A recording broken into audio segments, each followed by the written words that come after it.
Let's delve into this deeper now with retired Lieutenant Colonel General Glen Grant. He is a defense and security analyst who was in Kiev when the latest attacks happened, and he joins us now from Latvia's capital, Riga. Thank you for being with us on the program, Lieutenant.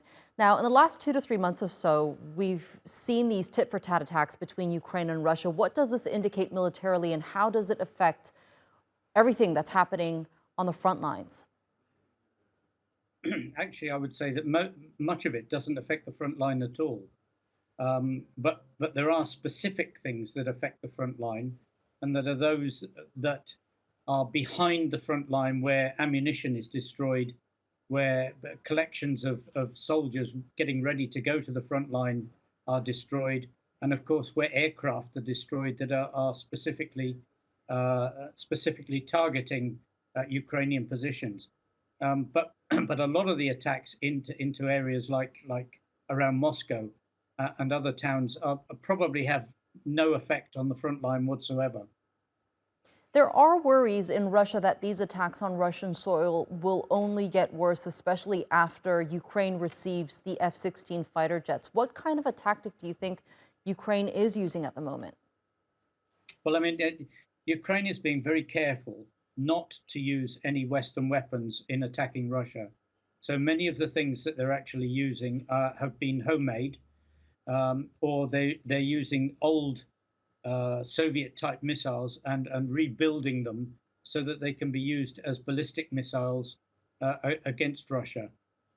So I don't see there being much change in that. Also, you probably all heard that all the Western countries are very clear that the F-16 should only be used in defense of Ukraine. So it's not going to be used to go into Russia and attack, which means, of course, that the Ukrainians have got to make more of their own missiles and more of their own drones to actually keep the battle going on the other side of the border. How likely is it that they will be able to keep up with that momentum? Oh, I think the momentum is actually going to increase. I don't think it's going to be a case of keeping up. Although, of course, we know that Russia has actually has been stockpiling more missiles and drones, so probably for an attack in the autumn, again against electricity and power areas. But Ukraine is beginning to wake up at last and actually realize that this war is serious and that they're going to have to fight it to the death.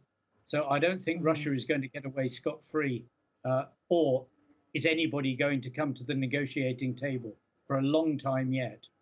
And Lieutenant, before I let you go, I just want to find out about your experience in Kiev when those attacks took place. Yeah, well, I mean, the day before, there were actually 7 alarms, and of course, nothing actually happened on any of those 7. So the obvious aim was for Russia was to try and get people to get bored of actually going down into the bunker. And I went down into the bunker. I was down there 5 times, and then on the actual attack time, I went to the bunker underneath the hotel, and there were there were quite a few people there, and they were following on apps where people actually put information about the attack, and you could actually see the worry grow as they realized the sheer size of it, and that it was actually going to be a big one. And then, of course, great relief from where we were that nothing actually happened over our area, and that it was in another part of Kiev. Sadly, some people died.